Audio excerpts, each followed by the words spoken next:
One of these days, I'll do a voiceover over that intro. You can do it. We can definitely make it happen. The thing is, I'm just trying things out. We're slowly progressing. I don't.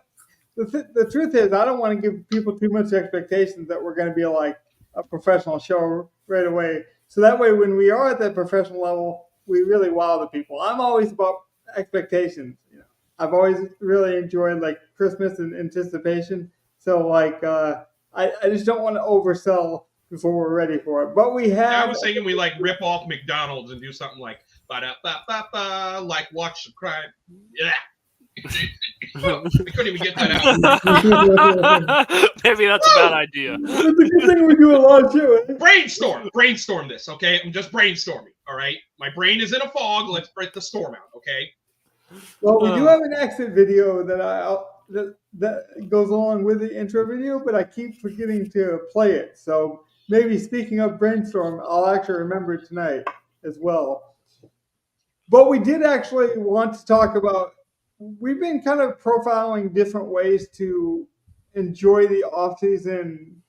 I would say betting angles or just sports in general, like different ways to attack the offseason of whether it be the UFL, it was like, well, it's still football. Let's do some of that, with a lineup build. And then we talked about the sports book with Moch a couple of weeks ago. And then we kind of almost did a review of our best ball where we talked about some of the rankings and some of the ways that we might attack, even if we were to draft a week later. And I thought one of the best ways to attack tonight's show would be just, there's a ton of futures content on DK Sportsbook, if you really think about it. And I'm like, well, you can look at a win total and say like, oh, that's a number, but it's really a story. So DK is telling you a story, and it's just like, how much of this do we actually agree with? Is there anything we disagree with? And I just find these kind of to be a good talking point for anything. We could talk about like Memphis Grizzlies win total, for example, is going to be affected by whether you think John Morant is going to have a good season, for example. So like, I just think it's a cool and interesting way to kind of forecast your own opinions of the future of sports. And we have, what is it, Evan, you created it. It's what you think each team is basically the win total is, right? Yes, based on what's available right now on DraftKings. Right, so you're basically saying that the teams that you think are going to win or lose, and then how you would bet it accordingly. So you can go ahead. I know you wanted to talk about some of your favorite bets here on this radar sheet. Yeah, so this is basically just the wins only. I mean, not necessarily losses, but just where I think is safe to put each team as of July 9th for every single team. And I have the New York Giants as the worst team in the league right now. I know Moshe hasn't joined us yet, but I'm pretty sure he's not going to push back too hard on me over that, being that Giants have no more Saquon. Defense is questionable despite some talent, and I don't see how the offense is going to put points on the board or even to set up anybody on special teams to even attempt field goals. So I don't think that's – I think under 4.5 wins is safe enough for the New York Giants because I have them as the worst team this coming year. I could definitely see them being a 2-win team. Yeah, so I'll give you that. If Daniel Jones doesn't look remarkably better, they are definitely 2 to 3 win team material because they have no real skill player. Like their skill players are now worse this year than my Panthers were last year. I will say that straight up. You don't have Saquon, so you have basically no running game. And your best wide receiver is your rookie. Like at least last year, I had consistent running game with Chuba that wasn't good, but it was consistent. And I had Adam Thielen who could catch balls. Their starting running back is Devin Singletary, who's not half bad, but that's quite the drop off from Saquon, isn't it? Yeah, that's basically like starting Chuba Hubbard. Like with the worst line. Their running game is bad with a bad running back, and their best wide receiver is a rookie. At least my best wide receiver last year was a proven vet who ended up having a solid season. I think that's why we took a chance on them in best ball, because we just saw value in that backfield. We took a chance on the rookie running back because we're like, Singletary's never been proven to be the workhorse, so there could be an opening there. it actually forced me to go back and watch them. I don't see, like 2 years ago, the Giants, from what I saw on like Pro Football Focus and that, they like overachieved at every position by a very large degree. Like, there's no way their safeties should have played that well. There's no way their offensive line should have played that well. There's no way Daniel Jones should have played as well as he did. Like, everyone overachieved, and they barely got to the, like, they were like a fringe playoff team. Yeah. And then they went all the way back to what they were. They regressed all the way back to what they were supposed to be last year. I think they're still due for some regression. Like, I think they're due for a good, like, they need to bottom out. Yeah. They could use the number 1 overall pick. I will just say about the Giants as well, with not to hark on the Giants, but like, I also see have you guys paid attention? Yeah, have you guys paid attention at all to any of the Hard Knocks stuff that they had going, the in-season Hard Knocks or off-season Hard Knocks, whatever it was? I have seen some of their trailer. They had the GM and somebody else. I didn't watch the whole thing. They were talking about the Saquon contract at that point. I think it was I don't know even when this was taking place, but they're like, there's no way we can pay Saquon like $12 million or whatever, and they were convinced nobody else would pay Saquon $12 million. Yeah, and pay Daniel Jones $40 million to hand the ball off. They were saying Daniel Jones needs to just be better and not be getting paid $40 million to hand the ball off.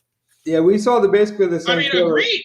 You not only did you build the team structurally for Daniel Jones to do that, you built the team financially for Daniel Jones to have to do that. But that's the thing. It's funny because they were like, there's no way that anyone's going to be paying Saquon Barkley, an aging running back, hitting that towards the over. They should have been, the second Jonathan Taylor got his shit last year, they should have been shaking in their boots. Yep. I saw the same trailer that you did, Donnie. Like, they should have looked at Miles Sanders getting 9 and been like, oh, crap, someone will overpay Saquon. And the team that overpaid for Saquon was the team that's going to make you regret it the most.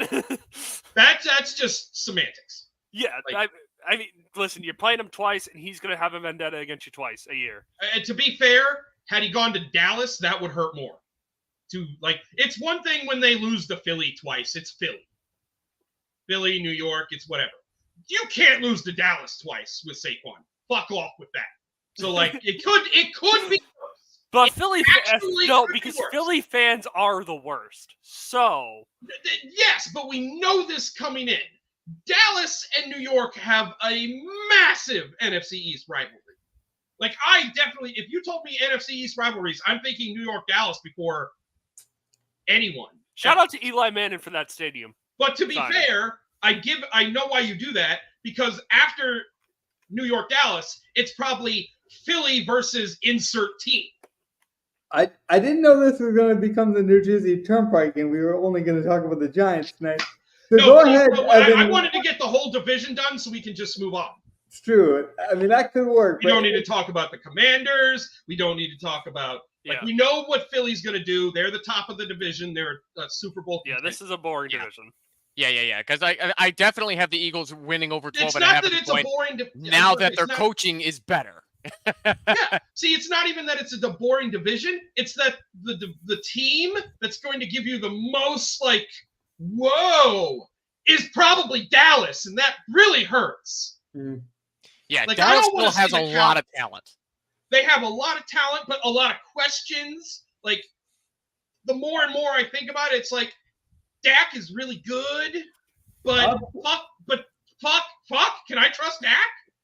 But then you look at the league the last 4 or 5 years, and it's like, actually, outside of Patrick Mahomes, you can't trust anyone because no one's winning playoff games. It's always a random new guy winning his second or third playoff game every year.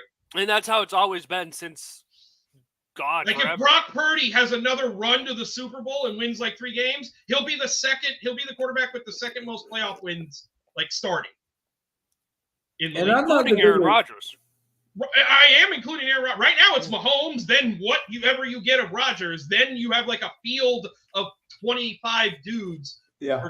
Well, really like 20 dudes who all actually have either a playoff game or a playoff win in their belt. Like your Dax. Well, I've never been a huge Tom Brady believer. Cousins, your Goffs, like all those guys. Josh Allen's even in that list. Tua's in that list. All these guys who have like 2 or 3 playoff games, but only like 1 playoff win. That's the same as Dak. Dak has like problem is Dak has like around long. Dak has like 5 or 6 playoff games instead of 2 or 3, and he's only got the 1 playoff win. And we can question the coaching with Dak. Right. You can question everything. That's what I'm saying. So much talent in Dallas, all the questions. So they're the relevant team to talk about in the NFC East, which is annoying. So I don't want to talk about this division of garbage coming out of Washington that's not politicians and Philadelphia. Yeah, because, I mean, with Dan Quinn as the Washington Commanders head coach and Cliff Kingsbury as our offensive coordinator, I am not trusting this team to win more than 6.5 games. They're going to be 6 wins or worse. Yeah, no, that's an even line there. What was your thought on that, Logan? Well, I was just going to say that's what makes Tom Brady, what Tom Brady did, how many championships he was able to sustain, and how long he did it, much more impressive. And I'm not the biggest Tom Brady fan, but, I mean, we talked about like Patrick Mahomes, and then there's a huge teardrop. I think that almost makes me appreciate what Tom Brady did, the longevity of it even more when you think of the parity that's now available in the league. I think parity is good, as you can even see with Evan's selection. There starts to become a lot of teams that are kind of within, like, I could see it happening kind of range, but that's kind of where I'm at now. Like, we're in an era where it's like, oh, you can make the case that 12 or 15 teams have a legit Super Bowl chance. For the longest time, a certain level of greatness disrupted parity so much. And now we're at the point where everyone's got such a talent, and it feels like we're at the ceiling of talent we can reach at a time. I don't think we're going to have this huge influx of talent anytime soon. The league is just going to constantly be stacked with guys who can win. Quarterback's better than it's ever been. And we still have all these questions because now, in order to win, you need this. It seems like you need, anyway, the best quarterback in the league in a Patrick Mahomes. And, Daniel Jones don't make the playoffs anymore, which that was not always the case. I mean, if that's the case, though, why would the Raiders go with an Aiden O'Connell or Gardner Minshew, who both are clearly not anywhere near the best? They weren't in a good spot in the draft. Just wait off. They weren't in the right spot in the draft, and they were trying to save salary. I 100% agree with it. I mean, let Aiden O'Connell see. Maybe I'm still thinking that he could be the guy. He has a lot to improve on. He could definitely boost himself up to a Dak range. Well, Antonio Pierce loves him a lot, and I think he's got the edge over Minshew right now. He does have the edge from everything I'm hearing. I think he has the highest potential as well. He definitely has the highest potential. He's 100% got the edge. I'd be shocked if he's not starting week 1. I would as well. We can go back to your list, Evan, but we were going to talk about like fun angles and different topics we can use when we discuss these futures.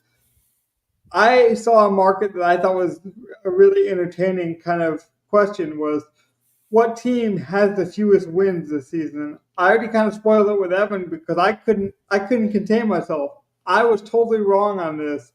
Gov, have you seen this market, or Donnie? Because I do not think you guys will get it. I mean, no. If it's not the Giants, I don't know what it would be. So I thought it was the Giants too, and I couldn't even come up with a second. It might be the Panthers again. People really don't like this Panthers team. Yeah, I know. I like the rookie. I talk about what seems to be almost every week. I think Bryce Young turns it around. I like what they did with their wide receiver core. I don't think they're going to be as bad. I still think they're a bad team. So, but that's the thing is, I thought there was one team, and I thought that was the Giants, and then I thought there was a huge teardrop of what DK would think. No, that's incorrect. Are you guys ready? I think you can see my screen. Yeah, we can. Oh, sorry. I went to undefeated. Fewest the Patriots have the best odds to have the fewest wins. If you guys can't see. New England and Carolina, bottom 2. Yep. Broncos right there, too. Mm-hmm. I don't. Then the Titans, then you're starting to get plus 1,000. But I couldn't believe the Patriots. I mean, I could see them missing the playoffs, but I do not think they're the worst team. They have too good of a defense to be this bad. Well, I was telling Evan, like I told you, I couldn't contain myself. I felt like a fat man with my buttons ready to burst open after Thanksgiving or something. I could not believe that they would actually think it would be the Patriots because I'm higher on Drake May. I've always been that you should start a talented rookie if you think you I'll got. say this right now, just looking at this. I kind of have a bet I'm looking at. I'm like, oh, Yeah. I do think you know the team that I love the odds on right here? Actually, it is on the screen, and it is not one of the top 4 teams. Arizona. You say, what about you, Evan? You got a guess? Colts. That was a good one too. Hey, Moshe, we got a game going. Hey guys, sorry I'm so late. Busy with You're good. You're good. We just really getting into it. So I immediately saw a bet here that I'm like, you know what? I wouldn't be surprised if this happens. Which one of these teams do you think I'm on? These guys are. This is fewest wins of the year. Yeah. Just looking at the odds, I would take a shot on this team. The only information we have is not the top 4. It's not New England, Denver, Tennessee, or I'm Carolina. going to say it's the Atlanta Falcons for you, Ghost. You know I hate the Falcons. You know I hate them. But I know that Gov thinks they're talented enough to not be the worst team. Honestly, I think it's the Seahawks. Seahawks. You're going to give me Too. plus 2,000, knowing that with the new with the coach and everything, I feel like they're planning for a rebuild year, which means I don't know if they would care to win a bunch of games. Well, I do love that you. I do think Howell takes the job from Geno. Maybe not this season, but eventually when Geno's getting ready to retire. Otherwise, the Colts, if Anthony Richardson's get hurts again, that I think that could easily happen. Well, Gov, you mentioned a great point too, and that's the numbers. You want to like when you're right, you want to maximize the amount of profit you can make when you're right. So, like, the only way I would ever bet the Patriots for this total, for example, would be if I really thought they were by far the worst team, and I just don't. I think my thing is for the Patriots, and this might just be fan bias. I have them as like a 7-win team probably this year. They're closer to the playoffs to me than they are the worst team in the league. Oh yeah, but by far, it's not even. I don't know if you guys feel the same way, but I don't see a world where they're the worst team in the league. No, I don't either. But I think the Patriots are not going to win more than 5. I'm very high on Drake May. And the defense is still very good. CJ Gonzalez is coming back. He was going to be guaranteed Rookie of the Year. It's just that I don't think they have the offense to make it work, even though they have a respectable defense. They have a new offensive coordinator. I love their offensive coordinator that they got from the Browns. Mm-hmm. He's going to be very friendly to a nice, quick system for Drake May. And the receiving core is not as bad as it was last year. Kendrick Bourne comes back from an injury. Mm-hmm. He was playing well. I mean, it's still not great. You got rid of Devontae Parker, so he's not going to be taking up time on the field. That doesn't need to be taken up. DeMario Douglas back from injury. You got Polk coming in. Ramondre's happy with the new contract. There's talent on the offense. The question is the offensive line.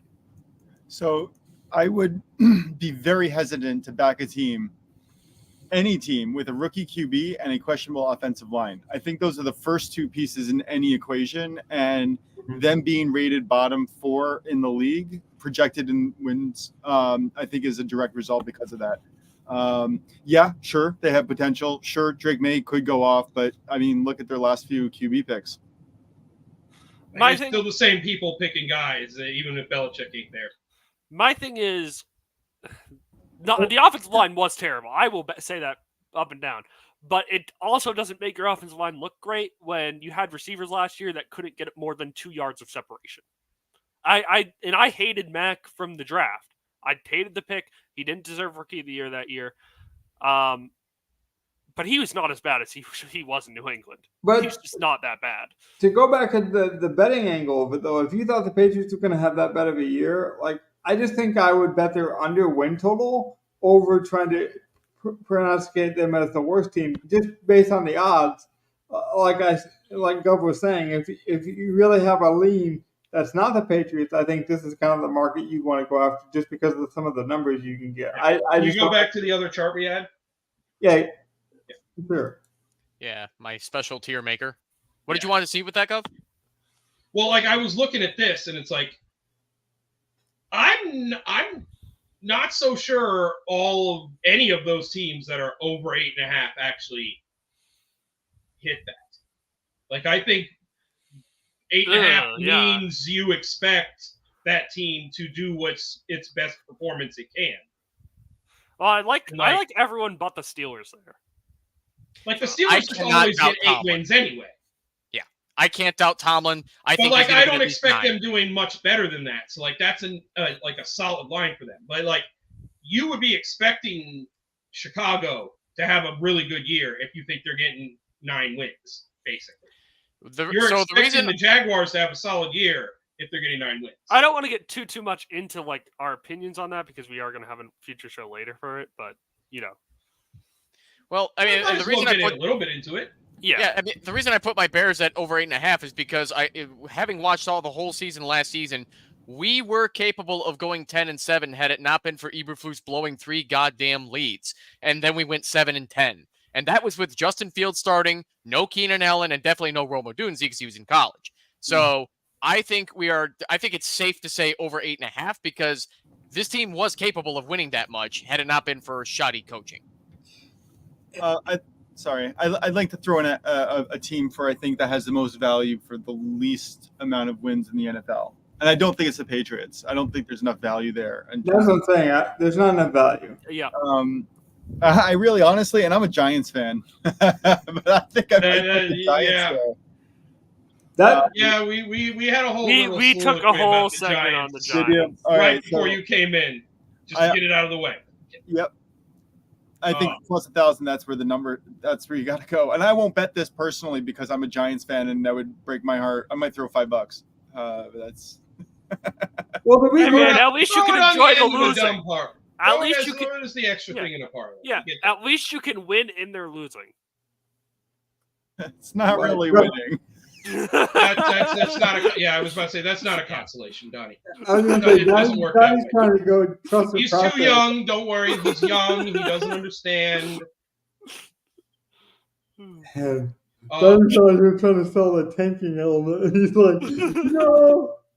Yeah, like when it came to the NFC East, I think like I said, I thought the only interesting team was actually Dallas, which is annoying. Mm-hmm.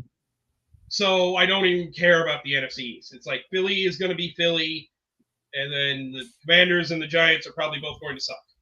I like the NFC South this year because I could absolutely see the Falcons winning that division this year. The Saints suck, and I don't like the Buccaneers anymore. They're getting old, and they're not as good on offense as they used to be. See, but I wouldn't want to lay a negative number on a favorite like with the Falcons. I don't care about the number right now. I just think they're definitely going to win their division. I don't even know how to get to the screen that you're at now. You got to be an experienced gambler to know all these screens, Tommy. No, but you just go to the football tab and then go to futures, and we'll have a ton of future bets, and you can make player bets as well. So, is there any other markets that you guys thought were interesting? It doesn't even have to be football related. Just any futures markets that you thought kind of were more so mismarked or mismanaged to the point that you feel like there might be some good edge to have that discussion? I am such a hater on futures if you're going to pick the over because you just don't know injury-wise. I hate futures. Well, that's why I did under for the vast majority of these teams because it just felt like it made the most sense. Mm-hmm. Like you're safer going under on most teams than you are going over. Yeah, but I know with a couple of teams based on some factors that I think it's safe to do. Like what I said about my Bears. Like I've seen what they're capable of doing with a different quarterback and less receivers. So I think I got to go over 8.5 for my Bears.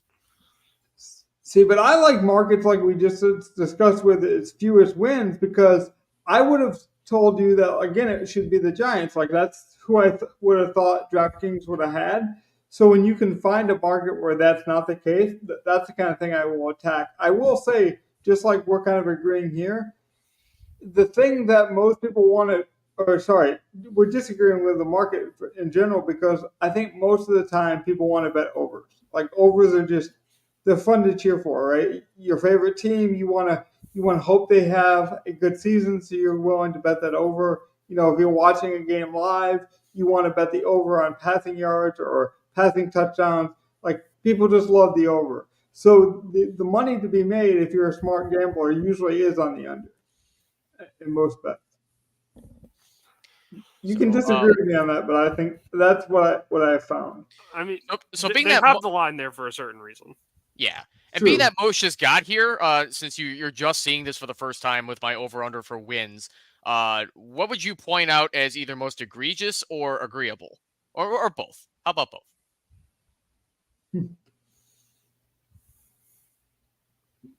I think you're on mute. You're muted, buddy. Oof. I am higher on the Bills than most people are. I know they just got rid of a lot of older talent. But Bills and 49ers, I think, have a very good chance of going over. Lions, like, honestly, most of these type of projections I try to stay away from until I see how those teams kind of play out in the first few weeks. But yeah, I would definitely, I'm leaning over on Bills, 49ers. Jets under 7.5. I think that's, we're going to see how Aaron Rodgers does. It's going to be very interesting to see if he is anywhere near average. That team is going to be,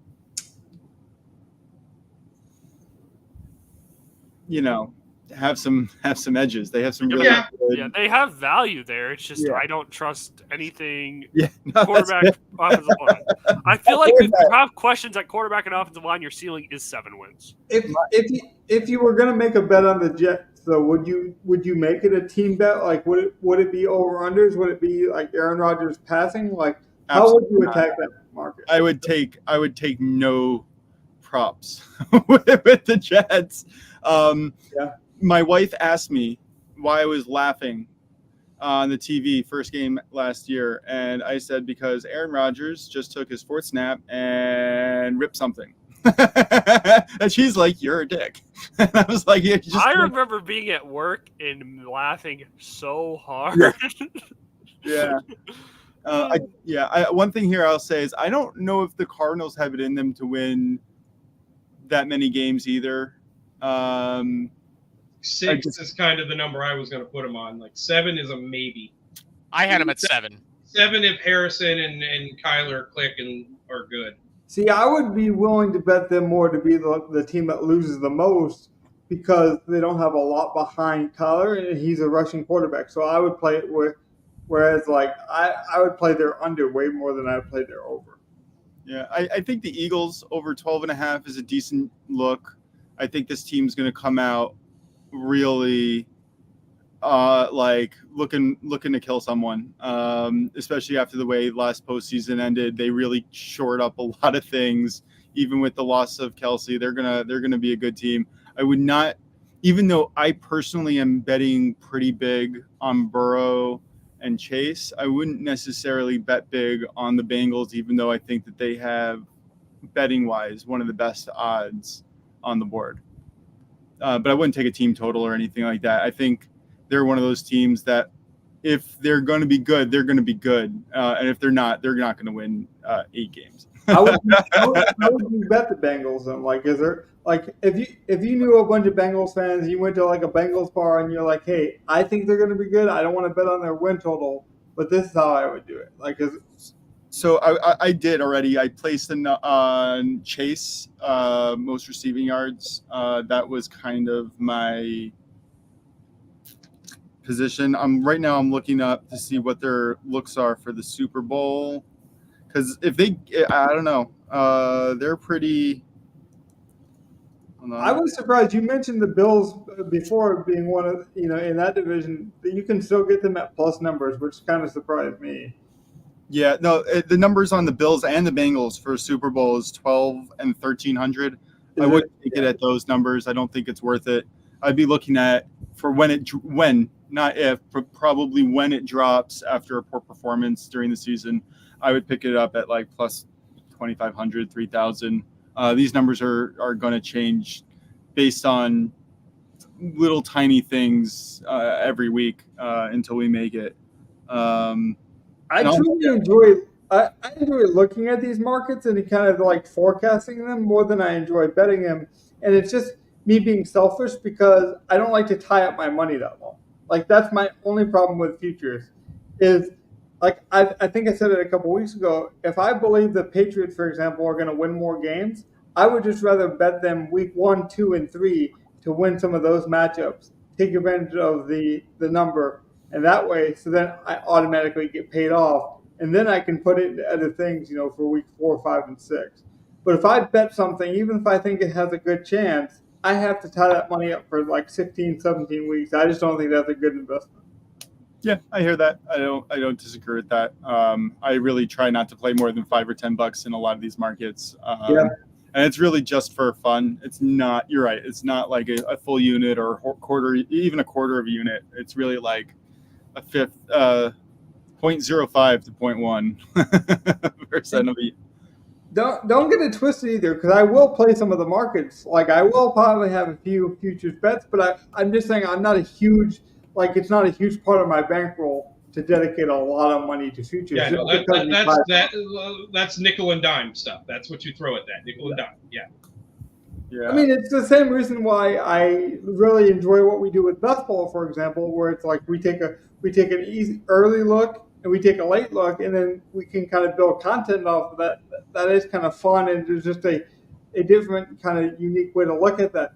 But there's also the fact that I don't want to have to tie up my money for that long either, because like you could play in a big best ball, but it's like, well, if I'm right, at least DFS it's like week by week, so it's like I only need that one big week. So, Logan, did my eyes deceive me, or did DraftKings right now think that the Broncos are possibly the third or second worst team this season? I believe They have the odds. They have the third best odds to have the fewest wins. Yes. I don't buy that. I think the Broncos are a better team than that. I mean, Bo Nix does have some question marks around him, but the defense is still decent enough, and I think this is still a middle of the road team. I don't think it's going to be that bad. I don't see how they agree make money on those bets. Like, I see how they make money overall because people will just bet stupid. But why would you not do something where you can get more value on the Broncos, where we kind of know like there's almost no shot that happens? They just try to get people to big brain it. Donnie, you're 100% right. For an example, I saw this week, for example, the Memphis Grizzlies, I believe, now this might not have been DraftKings, so don't hold me to it, but the Memphis Grizzlies and the Lakers had the same odds to make the Western Conference Finals. The Lakers and the Memphis Grizzlies had the same odds, and I do not think they're the same team at all. But the Lakers are a public team. They know the fan base is going to bet. It's similar to the Cowboys in football. Like they know that some markets are just going to be enticed by that almost sex appeal of sports, if you will. Like we have a big market. We know we can get it from these people. That is a good point. Mosh, you're so far away. Come back. I threw out my back playing softball. I should be more accurate. On Sunday, so it's really hard for me to lean forward. I'm gonna move everything up. Actually, I just very interesting as well. Like a weird bet that you can do is the most wins in a state. So you can that's very weird to me. Logan, can you go to that? Super Bowl prop bets, like good lord. I know, but this is I'm sure this has been around forever, and this is the first time I've seen it. Like California, New York plus New Jersey counts. Yeah, I can definitely go to that. Florida, Texas as well. You could bet Texas, and if you get almost 30 wins from the two Texas teams, you might be looking at a pretty bet there. I think you have to keep scrolling to the right there, Logan. It is in champion specials. Yeah, champion keep scrolling. specials in the futures. No, Yeah, wait. no, champion. Yeah, I don't know. Let's see who can do the math like I can. I'm sitting here looking at Brian Bello for Boston having 9 strikeouts through 3 innings. Not there, Logan. It's not in this. It's not in there at all. It's in the futures, and you have to go all the way. It's the last tab, champion specials. I got you. All the way down here. No, wrong arrow. The one underneath that. Hi, we're a professional podcast. Who Oh, promised Crazy that? Vegas Donnie That's want to look at profound. now. The winning state, just to see. Like, I feel like that's at least a fun futures bet. You could predict this one, I think, if you go through all the teams, because like California's got some crummy teams.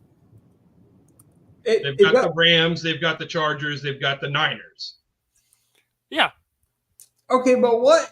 I think it's an interesting angle at it. No, but I do think there's some kind of fun to that, Donnie. But like, you're betting this market if you enjoy the novelty of something like this. Like, no one is there really an edge to betting like California, for example, if you thought like the the Rams were going to be good, or like I don't know. I just feel like this is a novelty bet, which is cool. Like, Does Maryland count for the Commanders and the Ravens? I would I'm gonna assume guess so. yeah. It's interesting because DC doesn't count as any state. It's a fucking territory. I would assume Right. it does. Like, what other football team what could they possibly be talking about? Just In Maryland. Yeah, like it has to Yeah. be the Commanders and the Ravens. But I will say, And I'll say, okay, if you want my bet, I take Florida. I'll say see, Tampa, personally, I would Jacksonville, and go- I Miami would have go a nice Texas. floor of wins. I would go Texas. Okay, technically the Commanders play in Landover, Maryland, so I guess it has to count as Maryland. yeah, they're giving you the Commanders and they're giving you the Ravens in a bet. I feel like I will say the one way I would bet like these kind of more niche kind of bets would be like, so if we found out a big injury in preseason was to happen, they're most likely going to adjust those markets faster. Like, say Lamar Jackson got an ACL injury and he was going to miss like the first 10 weeks of the season. They're going to adjust the Ravens championship odds a lot faster than they would this market. So I feel like if you had that information, you could bet against it quicker in these kind of novelty markets. I just think it's a very, like, out of all the random bets I've seen so far in this futures, which like I said, I just hate futures. That's the one I'd consider, just because I feel like you could at least game it a bit. I do appreciate the novelty, though. There is some strategy behind it. You're not just betting like Gatorade color. Like, that's pure novelty. Like, that kind of stuff has no value to me. Like, there's no way I feel like the New York, New Jersey is getting bet in that whole juncture. As if Sure. somehow the Jets are going to make the Super Bowl. Yeah, because Yeah. you're banking on Why the would Jets. you bet anything that's just two teams? Like, in my mind, No, you no, have that to includes take- Buffalo. Yes, Buffalo, the team that's still in Ah. New York that you don't really think of as New York. I forget that is New York. Yes, that's But a yes, three. that's New York. I will say they do have like passing totals for a lot of these quarterbacks. If I think a quarterback will get hurt a lot, especially like a running one like Kyler Murray, I will sometimes attack that market because I'm like, if they have a more rushing upside, they have a chance to get hurt. Like, I thought about attacking Richardson, kind of similar to that last year. I didn't end up pulling the trigger. That would have worked out for me had I done that. Just because I feel like the injury element does take them off the field, and you can attack. And like I say, these I like markets season high totals as well. That's an interesting one. for yards for stats. I mean, Yeah, yeah. because you could it's anybody. Or do you think this will happen for anybody in the whole league? Well, to that point, Donnie, I always found it fun too because like you could bet comeback player of the year, or you can just bet on a couple of these kind of guys to have good bounce back years. So this might be a market where you would take Nick Chubb, for example. Be like, I think Nick Chubb's going to have a really good, rushing projection, basically better than what DraftKings thinks, but he doesn't got to compete with, a quarterback for comeback player of the year if he just hits a certain threshold statistically. So I would agree there. But like the season high longest rush, you could just bet that, and it's 89.5. That's Mhm. not bad. I mean, that's a long run. Feel like we get at least one of those close to every year. But Any other markets stick out to you guys just as a fun kind of conversation topic? I've got one for the MLB if you're ready to go there, but you let Yeah, me know when you're ready. I'm in. Yeah. Bring on. What we got Yeah. going for baseball? I can't find it. I just tried, but I know it's out there because it got to be. I would take the AL East, any team from the AL East to win the Oh, that's Yeah, definitely out please. there. Ooh. That's It's got to got- be out there, right? Because you It, got it is out there. I can tell you've you got that right now. 3 teams that have a solid chance to really win the whole thing. Yeah, I'll find the futures market somewhere here. Of course, this sport's going on live, so they're going to try to advertise all their live things first. But team futures, I got it. So to win the World Series, any team from the AFC or from the AL East. AL yeah. East? Sorry, yeah. Yeah, it's got to be somewhere. I feel like it was on like FanDuel or something. Oh, DraftKings allows you to bet that usually. These are DraftKings odds. So, what you could how would you attack this market? Are you just going to bet all 4 teams to? Are you going to attack it with like a Super Bowl bet or Super Bowl? I'm talking NFL still. Like There's just one that says any team from the AL East. Yeah. so you would specifically want that bet. Yeah, Why- I want to see what it is. Scroll down a little more and see if they're like. It would probably be under specials. Probably would be. Let me look. I don't see it. But if you see it out there, let us know. And I'd like to. But that's why I was asking. I mean, the though, Yankees and Orioles have decent odds, so like, yeah. but why wouldn't you just bet all 4 Boston, teams in the World Yeah, Series? there is one. Winning league AL East plus 105. NL is You found minus it? 125. minus 125. Minus 125 for NL and plus 105 for AL. No, it's not. It's not long enough. No, I wouldn't touch it. Yeah. I would say like if it was plus 350, I would sprinkle a You little could bit bet on. the state in this as well. Walk people through the strategy though of not betting every World Series champion that you think that division just from this screen. Like if you think there's a chance. Why you're obviously going to lose 3 bets, but if you think the odds are wide enough, you can still make a profit. So I already have all 3 teams individually Right. from different parts of the season. I had the Yankees and Orioles outright preseason, and I got Boston.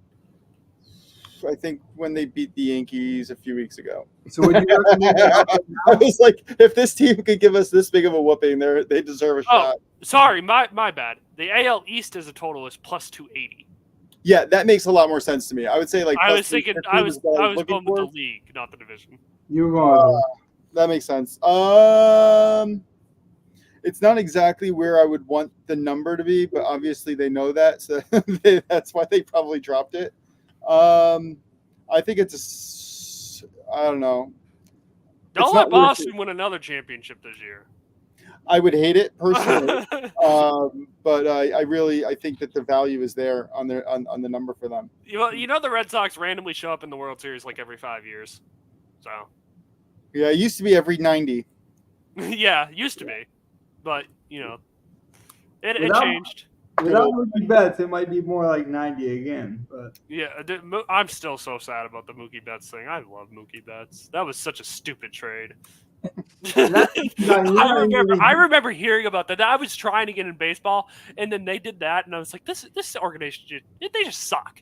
that's how I don't know. I mean, you're doing okay now. They have one year where they overachieve drastically, randomly, and then all of a sudden they're back to being crap the next season. So next year they're going to be terrible. I just think go for something with the city of Boston though. They got enough celebratory. The ownership for the Red Sox is just terrible. They're bad. I don't know. I think they have a good young roster right now, and they have, if they're able to keep their pieces, they are.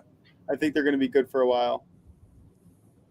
They have the potential at least. It's going to AL East. But they're the Red Sox. Yeah, AL East is going to be the division to beat, I think, for the next. The favorite is the NL West right now, if you were curious. The NL West is plus 265. I do have to say though, one of the problems I find with making content around betting is it's so much on the number that you can get versus like the value, like So when you preach a number, when you preach like I think this is a good bet, let's just say it's like I don't know the Boston Celtics win total, and you get a number that you like. If you put that content out within a week or 2 weeks, that number could change, and that's no longer what you would bet it at. But people just remember, hey, I saw this podcast where this guy said that the Boston Celtics win totals is good, so then people will bet it. But they don't realize that you're betting with the numbers sometimes, and sometimes that's why it's worth taking the chance. Yeah, So- there's a certain number everyone should know. Like, Speaking hey, of a certain number, sorry, you're going. no, I was just gonna say, like, there's a certain number for everything that's just not worth it. Right, which I And- think speaks to like a DFS lineup very well, because it's like, oh yeah, if I'm building a week one DFS lineup, that's only good for 1 week. Like that's it. It literally is in the title. Speaking of numbers, the first thing you see when you go and hit on NBA for specials Mhm. is Bronny. That's insane. Oh God, I was gonna say like what It does is NBA have? flooded And I know with it was gonna be Bronny. all stupid rookie stuff. Like oh. It's flooded with just Bronny, and that's it right now. But they're gonna play the hits. Like they're Oh no, they're gonna get bets on it. Yeah, they're gonna get bets on it. I've already told this. Like, if Bronny, from what I saw in college, if he plays more than 2 or 3 games because they need a 10-day guy, Mhm. then it is 100% because of LeBron, and that's just gonna make the Lakers a bad team. Like I've told my dad, I'm sorry. I think the Lakers are about to hit like a 6-year we suck kind of thing, Again, if not longer. And it sucks because the Lakers, I want the Lakers to be good, but I think they're about to be like the worst team in the league for a decade. Yeah, Bronny was averaging a triple single in college, which does not get you drafted at the spot that he went in the second round. So No, he should have been undrafted. No, with the no, G League no, team. no. He shouldn't have been because he brings revenue to the team. He brings no revenue to any team. He does because he You gets cannot clicks and advertise attention. him as LeBron's son when he sucks at basketball and make any Do money. you He think literally that G League is game is not only gonna there happen? because he's with LeBron. That G League team is going to have a crowd because Bronny's there. You both have But a that point. doesn't though. make any money. Like the G League team sieves money at cost to the NBA. That's why he will be on the NBA roster. He shouldn't be. Like I've said, he should have plenty of time to develop. He was told he's playing in the G League. For now, And For that's now, what I'm saying. yeah. Like if He he will plays sign more, probably like on the main roster. until like the Lakers like get actually injured and need to sign someone to a 10-day, there's no reason for him to be on the active NBA roster. but He you should know just that be 10 in the days. G League for probably the next 2 years, just like any other dude developing his stuff. But that 10 days coming because they want the storyline.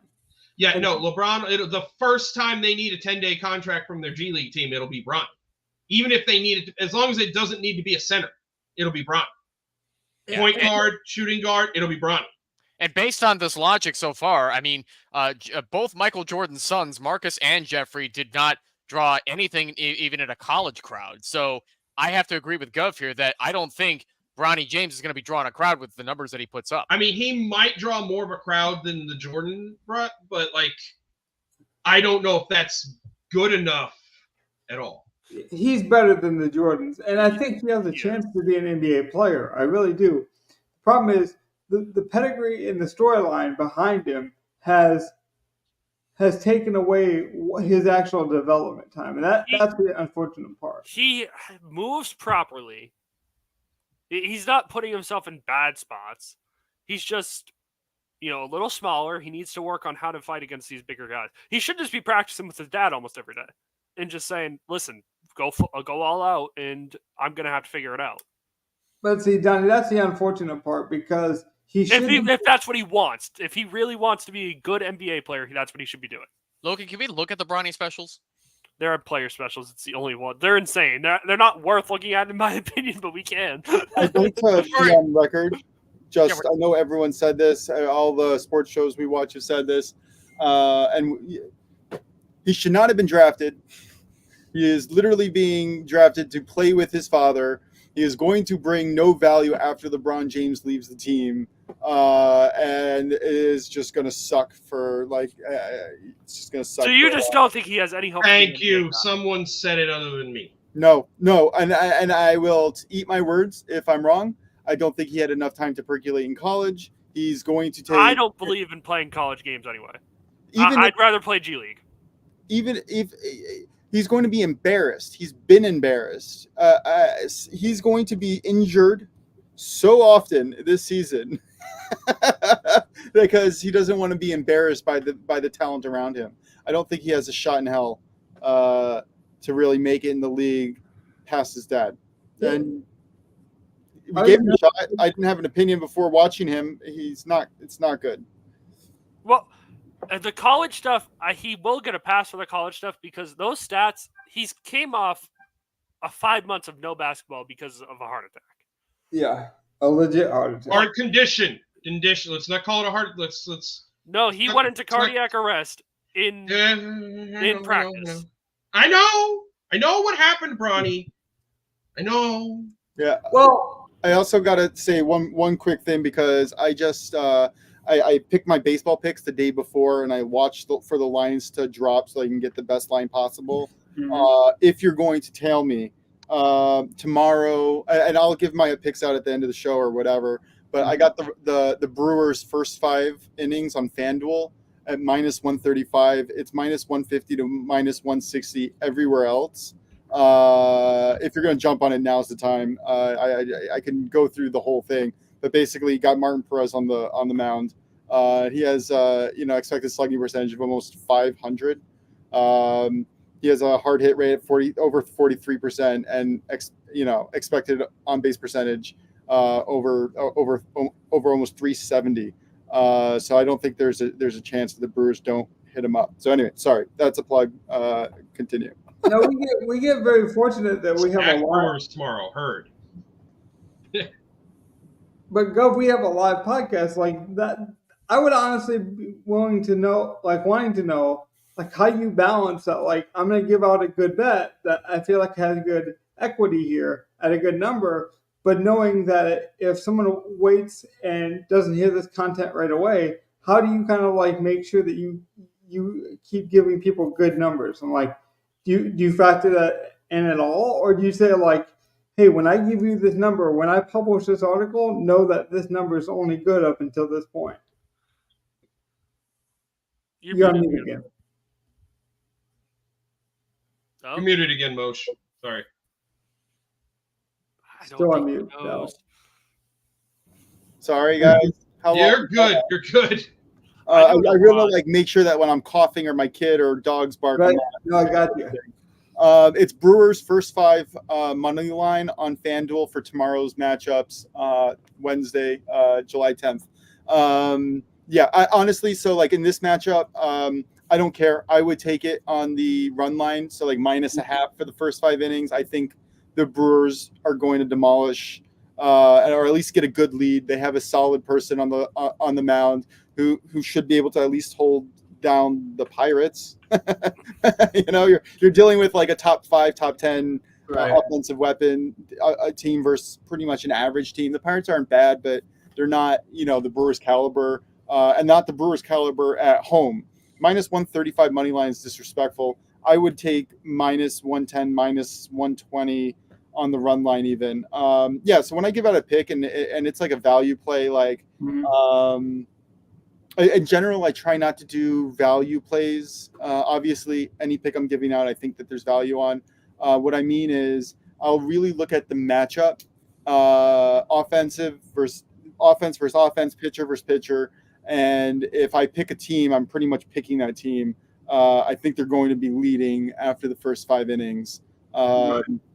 That's it. Does that answer it? Kind of?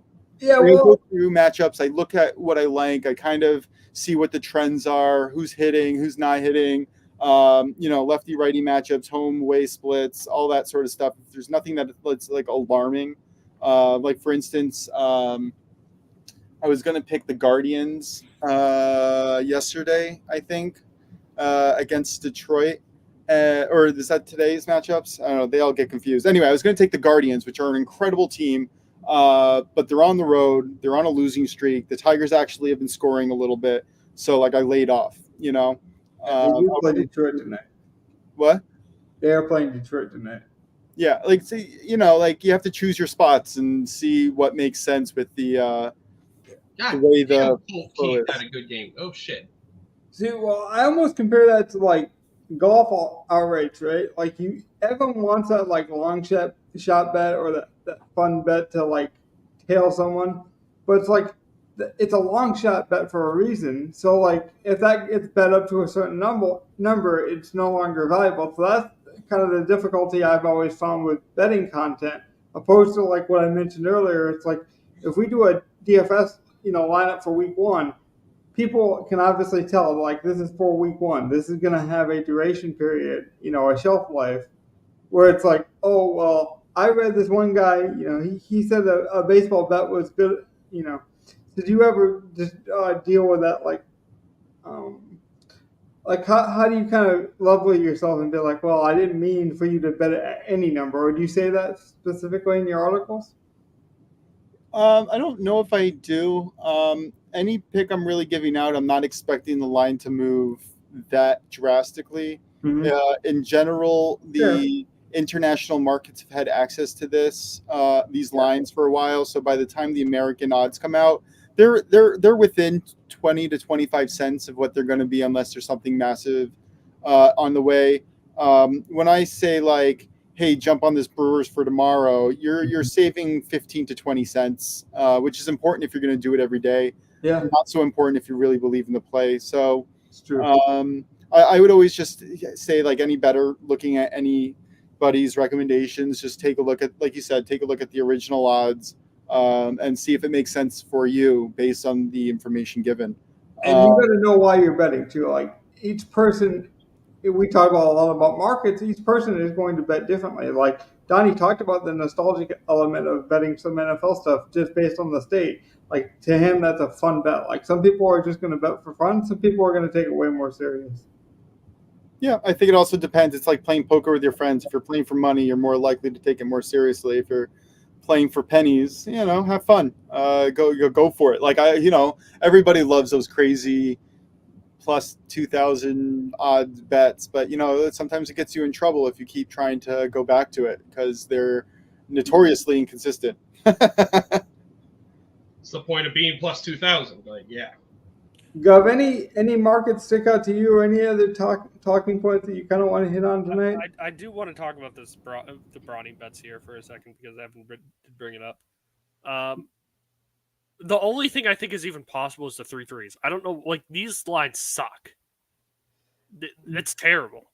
That's the beautiful thing about the sportsbook, Donnie. They're going to take these topics or these subtopics, like the storyline of LeBron James playing with his son is a major cultural moment. And so the sportsbook, from a psychological standpoint, knows this. They're going to put odds that seem appealing, kind of to Moshe's point with baseball. They're going to make it seem appealing by this large number. So it's like, well, you don't got to be 100% right. You just got to be right on a couple of these things. And then people feel like it's a fun little bet because, well, if I put $1 down, I could win, $30. I can win $40. And so people fall in love with that like long shot kind of mentality.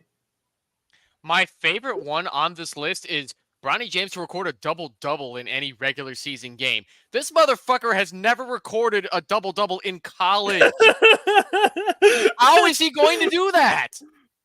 That's what I mean. These are silly. Silly. I like how they're not putting the unders on any of his props. Well, that's another good angle of the sports book as well. Whenever they want to give you like you would have to get, and it's only plus 3,500. You'd have to give me plus 5,000 on that double for me to even look at it. They should have just a donation bar on top. But that's essentially what it is. Like, it should just say Bronny James record a double. Please donate. Like, if he was just a player, though, this is a positive I would tell you. He was injured in college. He has a pedigree of an athlete because of his father and his mother. He comes from a good gene pool. I don't even want to hear that. I don't even want to hear pedigree of an athlete. You know who has a pedigree of an athlete? My tight end that we drafted for the Carolina Panthers.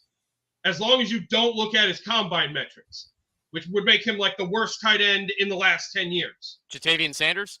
Yes. But that's what I'm saying. Like the bull argument on him coming out of Texas as early as he is was, well, he's raw, he's young, and he's highly athletic. And then he comes in and has like the worst vert, the worst strength, can't even run a 4.5. Like, it was horrible. But I'm just saying, from a general manager's perspective, I will take a chance on a former athlete's pedigree. I will take a chance on a guy who played. The only thing I think they made a mistake on is how much they paid him. What he got paid money wise is insane. And like, I can't even praise Bronny for taking that discount. And I know it helps their cap space, but a lot of that discount also is like, hey, I'm going to take this discount so you can have roster space and pay my son. Logan, I'll put it to you this way. I will bet on Triple H landing another pedigree than Bronny James having any of these in his specials. This season, I would never give him a shot at this. I would take that bet. I could see it happening in his career, not in this season. If he's lucky to make it beyond one season. He will play at least 2 years with the Lakers. In the G League, he'll make it 2 years? I'd be surprised. I wouldn't be surprised if he made it one. I guess we have to see how he plays.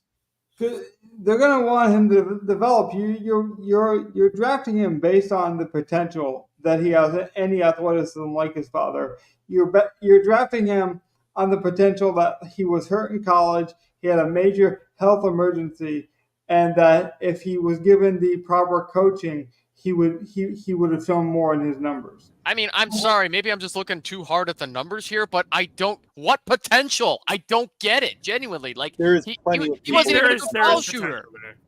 He wasn't even a good foul shooter in college. There's so many people out there who have so much potential who deserve it so much more than him. And they're Agreed. not, and they have the experience also, not just potential. It's like in golf. How do you get a great golfer?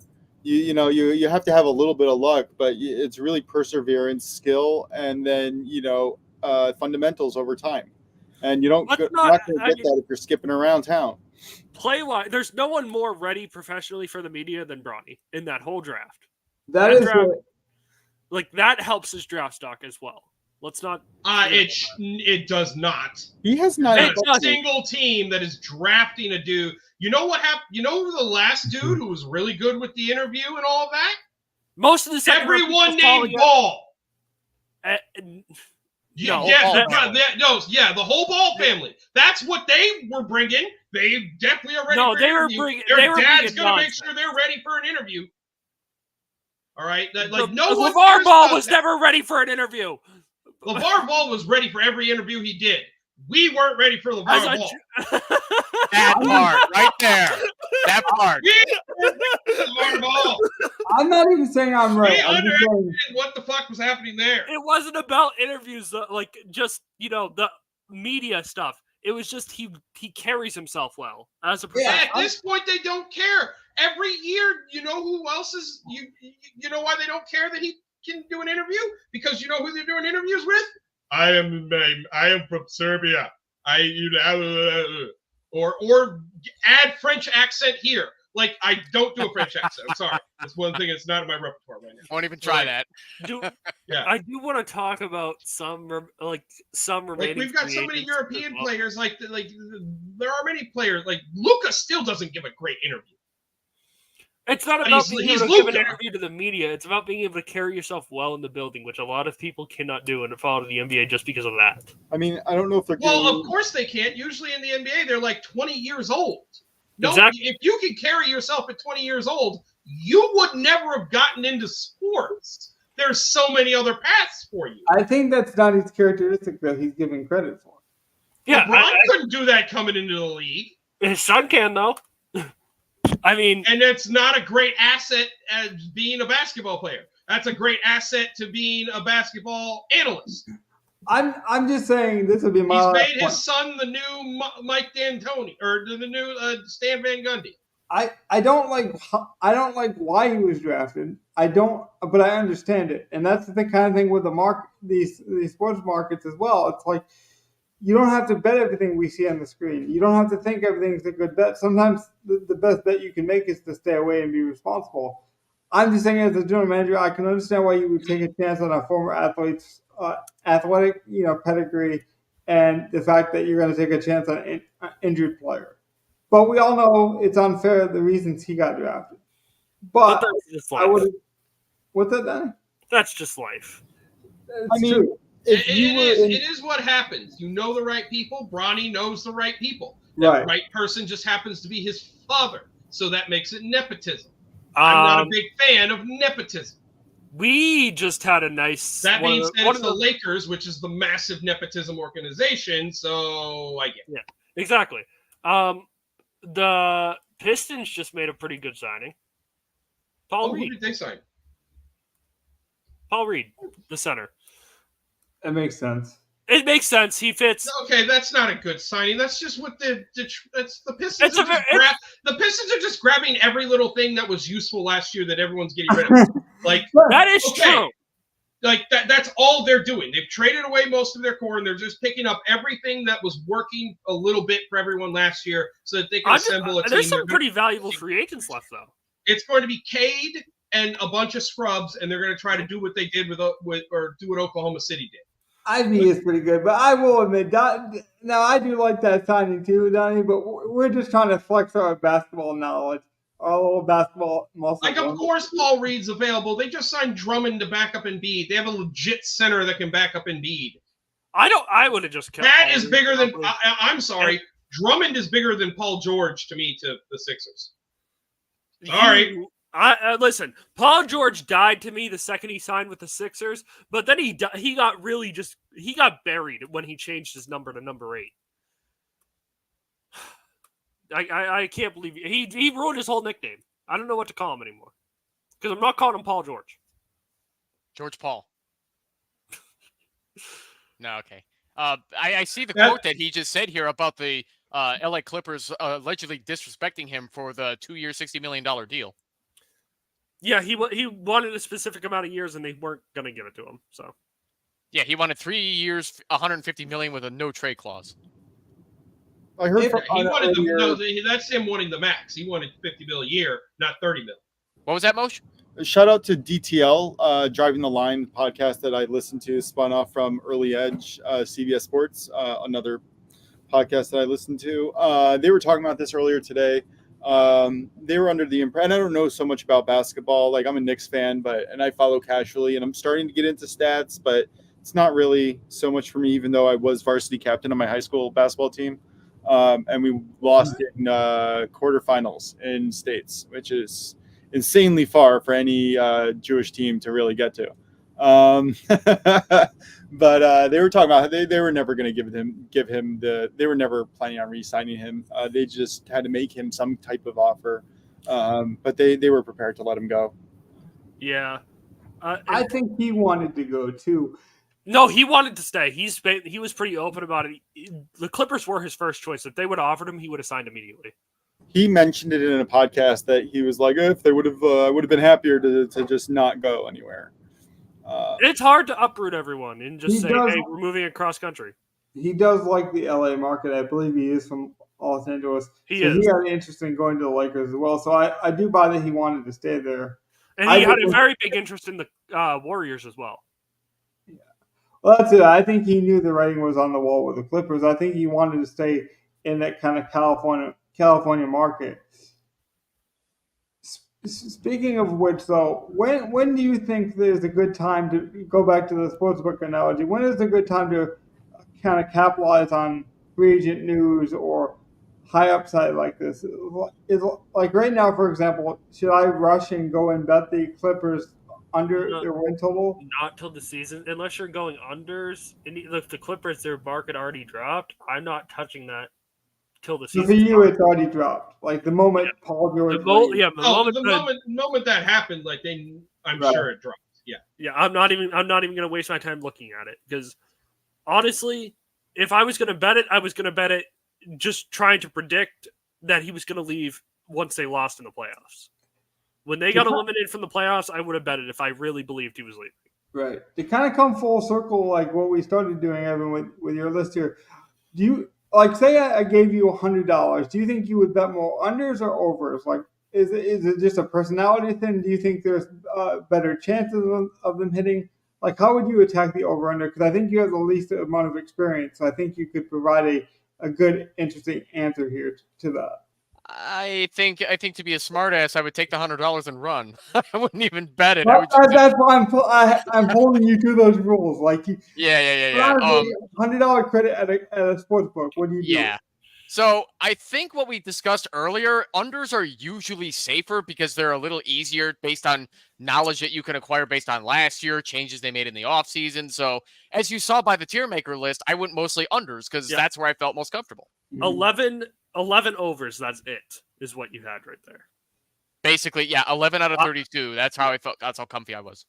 Gov, are you ready for me to give you a challenge? Oh boy. I give you only $7 to spend in the sports book. What's some of the first markets you would go to?